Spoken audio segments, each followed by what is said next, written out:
Hello friends मु जोगेश्वर आपण देखुचंती mission TV Odia. चलो जानि नबा आज top news.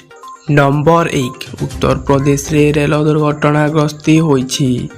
Dibrugarh express train गुंडारी दुर्घटनाग्रस्त होइथिबा जणा पड़िछि। एथिरे 2 जनक मृत्यु मध्य होइथिबा जणा पड़िछि। ताहा सह 3 जन दुर्घटना गुरुतर अछंती। गुंडारे ट्रेन रो 9 ରୁ 10ଟି ବଗି ଲାଇନଚ୍ୟୁତ ହୋଇଛି। ଫଳରେ ଏହି ଟ୍ରେନ୍ ସମସ୍ୟା ହରାଇଥିଲା। ଏଥିରେ ଜଣେ ବ୍ୟକ୍ତିଙ୍କ ମୃତ୍ୟୁ ଟ୍ରେନ୍ ଭାରସାମ୍ୟ ହୋଇଥିଲା ଓ ଏଥିରେ ଜଣେ ବ୍ୟକ୍ତିଙ୍କ ମୃତ୍ୟୁ ହୋଇଛି। ନମ୍ବର 2 କେନ୍ଦ୍ରୀୟ ବିଦେଶୀ ମନ୍ତ୍ରୀ ଏସ୍ ଜୟଶଙ୍କର ମରିସରରେ ଭାରତର ପ୍ରଥମ ବିଦେଶୀ ଜନ ଔଷଧି କେନ୍ଦ୍ରର ଉଦ୍ଘାଟନ କରିଛନ୍ତି, ଯାହା ସ୍ୱାସ୍ଥ୍ୟ କ୍ଷେତ୍ରରେ ଉଭୟ ଦେଶ ମଧ୍ୟରେ ବିଦେଶ ଉପରେ ଘନିଷ୍ଠତାକୁ ଆହୁରି ସୁଦୃଢ଼ କରିବ। ଏହା ଦ୍ୱିପକ୍ଷୀୟ ସହଯୋଗର ପ୍ରମାଣ ଭାବରେ ମଧ୍ୟ ଉଭା ହୋଇଛି। 2 ଦିନିଆ ଦେଶରେ ଯାତ୍ରାରେ ଥିଲେ ଏସ୍ ଜୟଶଙ୍କର, ଯାହା ତାଙ୍କର ନୂଆ କାର୍ଯ୍ୟକଳାପ ପ୍ରଥମ ବିଦେଶ ଗସ୍ତ ଅଟେ, ଯାହା ଭାରତ ଓ ମରିସରରେ ଘନିଷ୍ଠତାର ନିଦର୍ଶନ ଭାବରେ ଦୃଷ୍ଟିଗୋଚର ହୋଇଛି। ନମ୍ବର 3 କେରଳରେ ବ୍ୟାପୁଛି ୱେଷ୍ଟ ନାଇଲ୍ ଜ୍ୱର।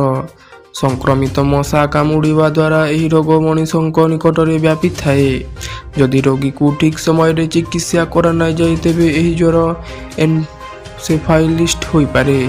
ଏହି କାରଣରୁ ମସ୍ତିଷ୍କ ସମ୍ବନ୍ଧୀୟ ରୋଗ ହେବାର ଆଶଙ୍କା ଥାଏ।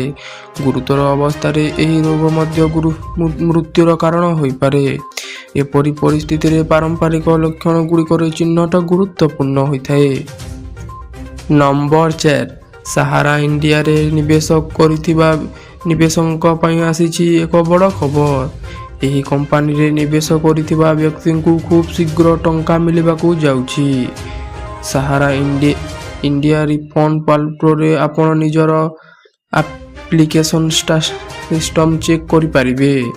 ସାହାରା ଇଣ୍ଡିଆର ରିଫଣ୍ଡ ପୋର୍ଟାଲରେ ନୂଆ ପେମେଣ୍ଟ ଲିଷ୍ଟ ଜାରି କରିଛି କମ୍ପାନୀ। ଯଦି ଆପଣ ମଧ୍ୟ ରିଫଣ୍ଡ ପାଇବାକୁ ଆବେଦନ କରିଥିଲେ ତେବେ ଆପଣ ଏହି ଲିଷ୍ଟ ଚେକ୍ କରିବା ତୁରନ୍ତ କରିଦିଅନ୍ତୁ। ନମ୍ବର 5 2024 ନିର୍ବାଚନରେ ପରାଜୟ ପରଠାରୁ ବିଜୁ ଜନତା ଦଳକୁ ପୁଣି ଥରେ ଗଢ଼ି ତୋଳିବାକୁ ଚେଷ୍ଟା କରୁଛନ୍ତି ସଭାପତି ନବୀନ ପଟ୍ଟନାୟକ। 24 ବର୍ଷ ମୁଖ୍ୟମନ୍ତ୍ରୀ ଭାବରେ ଦାୟିତ୍ୱ ନେଇଥିବା ବେଳେ ବର୍ତ୍ତମାନ ନବୀନଙ୍କ ହାତରୁ ରାଜ୍ୟର ଶାସନ ଭାର ଚାଲିଯାଇଛି। ତେଣୁ ଦଳର ନବୀକରଣ ପାଇଁ ନେତାଙ୍କ ହାତରେ ଦାୟିତ୍ୱ ଧରାଇ ଦେଇଛନ୍ତି ପୂର୍ବତନ ମୁଖ୍ୟମନ୍ତ୍ରୀ। ତେବେ ଆଜି ସୁନାବେଶରେ ବିଜେଡି ତରଫରୁ ବଡ଼ ନିଷ୍ପତ୍ତି ନିଆଯାଇଛି ଶ୍ରୀ ଜଗନ୍ନାଥଙ୍କୁ।